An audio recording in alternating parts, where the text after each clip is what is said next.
Maraming salamat, Attorney Sal, at ako tayo sa iba pa po nating mga balita dahil ayon po sa palasyo, walang internal probe sa gabinete kaugnay ng flood control scandal. Inahayag ng Malacanang na wala itong isinasagawang internal investigation sa gabinete kaugnay ng umano'y anomalya sa mga flood control project sa kabila ng ilang resignation at pagkakadawit ng ilang opisyal sa issue ng korupsyon sa infrastruktura. Ayon kay Palace Press Officer at Communications Undersecretary Claire Castro, sapat na ang investigasyong isinasagawa ng Independent Commission for Infrastructure ICI at hindi na kailangan ng hiwalay na internal probe. Hindi rin nakumpirma ni Castro kung lahat ng miyembro ng gabinete ay iniimbestigahan, ngunit sinabi niyang nagpapatuloy ang regular na performance evaluation ng bawat kalihim. Dagdag pa niya, kung walang partikular na impormasyon o reklamo tungkol sa flood control anomalies, tila hindi kailangan ng isang internal investigation. Binigyang diin ng palasyo na ang pagre-resign ng ilang opisyal ay hindi nangangahulugang makakaligtas sila sa pananagutan. Maaari pa rin silang imbestigahan ng ICI, Ombudsman o Department of Justice kahit bilang pribadong mamamayan. Ano masasabi mo dito, Attorney Sal? Ay, nako. Alam po rin. Yung sinasabi walang internal investigation. Di ba? Anong sabi ko sa inyo, no? Bakit hindi ako naniniwala sa pagkalikha niya ng independent commission? Kasi sabi ko, nag-imbestiga ka na. Meron ka ng internal investigation. Assuming na hindi ka complicit, assuming na wala ka talagang kinalaman. Kasi based on your SONA, sinabi mo na, maya naman kayo. Maya naman kayo. Alam ko may corruption, alam ko may SOP, alam ko may bribery, at ito yung mga contractors ginalanan mo pa. Paano mo nalaman yon? Sige nga, di nag-imbestiga ka. Otherwise, wala kang basis for declaring such. Sige, paano mo sabihin walang investigation? Sasabihin mo, through your spokesperson, na yung resignation, hindi nga nag-resign, tinanggal mo nga eh. Ba't mo tinanggal? Dalawa lang yan. Either yung investigation mo shows na totoo yung akusasyon sa kanila, or ginagawa mo ipalabas na tinanggal mo yung mga yan. Kasi sa pananaw ng taong bayan, sila ay may mga kasalanan. Kaya dapat ipakita mo na ginagawa mo ang trabaho. Ang problema, Mr. President, kasama ka nga sa tinuturo eh.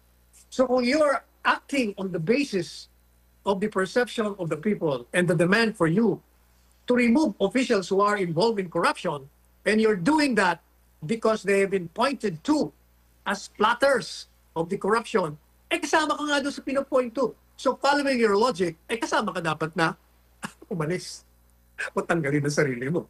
Kung tinanggal mo sila, tanggalin mo rin sarili mo. Kasi kasama ka nga doon eh. Yan, maraming salamat, Attorney Sal. Dako naman tayo dito, Attorney Sal, kaugnay pa rin sa korupsyon dahil kaso laban kina Romualdez at po kaugnay ng flood control anomalies. Sinimulan na, inanunsyo ni Pangulong Ferdinand Marcos Jr. na sinimulan na ang paghain ng mga kaso laban kay dating House Speaker Martin Romualdez at dating Bicol Representative Zaldico kaugnay ng umano'y korupsyon sa mga flood control projects. Na balita po, Attorney Sal, kasi sinabi ni Pangulong Marcos, kaso laban kina Romualdez at kaugnay ng flood control anomalies ay sinimulan na. So inanunsyo ni Pangulong Ferdinand Marcos Jr. na sinimulan na ang paghahain ng mga kaso laban kay dating House Speaker Martin Romualdez at dating Bicol Representative Zaldico kaugnay ng umano'y korupsyon sa mga flood control projects. Ayon sa Pangulo, ang lahat ng impormasyon na nakalap ng Independent Commission for Infrastructure ICI at Department of Public Works and Highways o DPWH ay isusumite na sa Ombudsman para sa formal na investigasyon. Posibleng maharap sina Coat Romualdez sa mga kasong plunder, paglabag sa anti-graft laws o indirect bribery depende sa kabuang ebidensyang makakalap. Tiniyak ni Marcos na susundan ng Ombudsman ang direksyon ng ebidensya. Kamakailan ay naghain na ang Ombudsman ng unang batch ng kaso laban kay Co at ilang opisyal ng DPWH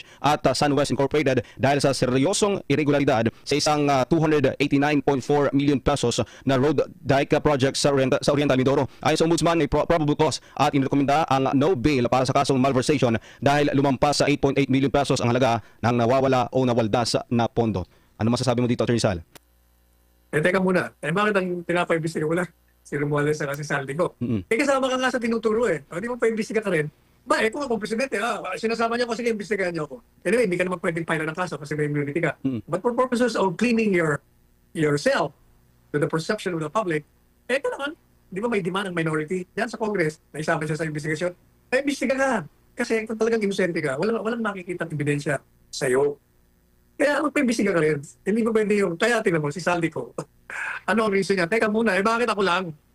Pambihira kayo, sinusunod ko lang ang utos yun. Tapos ako lang ang tinuturo ito. Hindi pa pwede yan. Di ba ganito, on this date and that, nag-deliver ganyan, meron pa akong ebidensya, patay kayo. Pag inimbestigahan niya, lalabas lahat. Mm. Attorney Sal, itong nangyari kasi binanggit na rin si Romualdez na posible itong maharap sa kaso. Eh, may chance ba na kakanta din ito si Romualdez, attorney? Lahat yan, di ba sinabi ko na, survival mode yan. Pag iniipit mo at sila lang ang makukulong, kakanta na yan. Mm. Magiging mga jukebox yan, lahat magkakakantahan yan. Ang problema ganito. Yung mga yan, ang kanilang mga pasaporte hindi cancel. Mm. What will not stop them from flying away? Kagaya ng ginawa ni Saldico, Mm. ginawa ni Bunoan, ginawa ng iba pa. Hindi natin alam dyan kasi may mga iba dyan na tumakas na kasi hindi pa lumalabas sa mga pangalan nila. Mm. What will not stop Martin Romualdez from flying? May passport pa yun eh. Di ba? Yan ang magiging problema nyo. Kahit na plunder yan at no bail, pag-file nyo, wala na pala kayong ma-arresto eh. Sige. Samantala dito naman na Attorney Sal, dahil walang ebidensya, tumanggap si PBBM ng kickback ayon yan kay Senator Lacson. Sumaring itinanggi ni Senate President Pro Tempore Panfilo Lacson ang aligasyong sangkot si Pangulong Ferdinand Marcos Jr. sa umano'y 100 billion pesos na budget insertion at kickback scheme. Ayon kay Lacson, malinaw sa mga ebidensya na nalinlang lamang ang Pangulo at hindi siya tumanggap ng anumang kickback. Isa sa mga punto niya ay ang pagvito ni Marcos sa 1.15 billion pesos na halaga ng mga item mula sa parehong listahan ng proposed insertions. Isang hakbang na anyay hindi gagawin ng Pangulo kung siya mismo ang nag-utos ng insertion. Pinabulaanan din ni dating DPWH Undersecretary Roberto Bernardo ang pahayag ni Zaldico at sinabing siya ang humawak sa malaking bahagi ng sinasabing kickback, hindi ang Pangulo. Tinukoy din ni Lacson na ang mga kickback ay napunta umano sa ilang individual na ginamit ang pangalan ng Pangulo, kabilang sina dating PLO Undersecretary Adrian Carlos Bersamin at dating DepEd Undersecretary Olivar. Dagdag na niya, ang pagvito ng Pangulo sa 3 proyekto sa 2025 budget ay patunay na walang personal na pakinabang si Marcos sa mga insertions. Ayon kay Lacson, mas lohikal na ang problema ay nasa mga taong nagmaniobra sa proseso gamit ang pangalan ng Pangulo at hindi sa Pangulo mismo. Ano masasabi mo dito, Attorney Sal? Ulitin ko ulit yan, sinabi natin kahapon, isang araw. Alam mo, Ping Lacson, yan ang problema sa iyo eh. Nagdudulog-dulungan ka, nagbabanal-banalan ka, naglilinis-linisan ka. Yung ginagawa mo ngayon, nababalidate lamang yung pagdududa na sa'yo ng tao. Tingnan mo, chairman ka ng Blue Ribbon. Nag-iimbestiga ka. Hindi pa nga tapos ang investigasyon, ina-absuelto mo na ang presidente. Dapat nga imbestigahan mo yan para malaman mo ang katotohanan. Papakinggan mo yung panig ni Martin, papakinggan mo yung panig ni Presidente. Inaabusan siya eh. Papakinggan mo ang panig ni Saldico, papakinggan mo ang panig ni Pangandaman, papakinggan mo ang panig ni Trigid. Lahat yan dapat papakinggan mo. Nagsalita lang itong si Bernardo, naniwala ka naman kagad. Hindi pa napapasailalim yan sa cross-examination dyan sa komite. Kasi kung siya mismo ang nagsabi niyan, sigurado, dudumugin siya ng mga senador dyan, tatanungin lahat para lumabas sa katotohanan. Wala pa nga, inabsuelto mo na. Kaya, ikaw, hindi ka chairman ng Blue Ribbon Committee. You are the chairman of the Cover-Up Ribbon Committee. You're covering up for the president. Yan ang problema sa'yo. Pareho yan ang ginawa mo doon sa 33 billion na lumobo na gusto mong magkaroon ng marangyang opisina ang mga senador para magpakasasa kayo. Yung pera ng bayan na dapat bugulin sa serbisyo publiko. Pera ng bayan na dapat itayo ng mga school buildings, itayo ng mga ospital, ng mga roads. Ayun, gusto mo, marangya ang senador o opisina na maganda, napakaganda ng 33 billion. Yan ang corruption na totoo. Ngayon naman, eto ka na naman, hindi ka na natuto. Hindi pa nga, wala pa eh. Kaya binibira ka ng kapwa mo senador. Bakit mo ina-absuelto? Nag-iimbestiga ka pa lang. Hindi ba? Yun ang magiging problema niya. Kaya walang naniniwala na sa iyo eh. Kahit anong gawin mo, sip-sip. Attorney Sal, naniniwala ka ba na sapat yung ebidensyang inilahad ni Lacson upang linisin ang Pangulo? O dapat bang magkaroon ng mas malalim pa na investigasyon upang tuluyang malinawan ang publiko dito, Attorney Sal, sa issue na to? Talaga, Alman, di ba sinagot ko na yun? Yun na nga topic ko. Bago mo tinanong yan, sinagot ko na yun. Yun na nga, di ba sinagot ko na yun? Anong sabi ko kanina? Dapat tanungin mo lahat ng inaakusahan para malaman mo ang nangyari. Imbestigahan mo si Panandaman, imbestigahan mo si Martin, imbestigahan mo si, sino pa, si Bersamin, yung Adrian, sino pa, si Taigib, si Presidente, tanungin mo rin. Dapat ganun. O yun. Kasi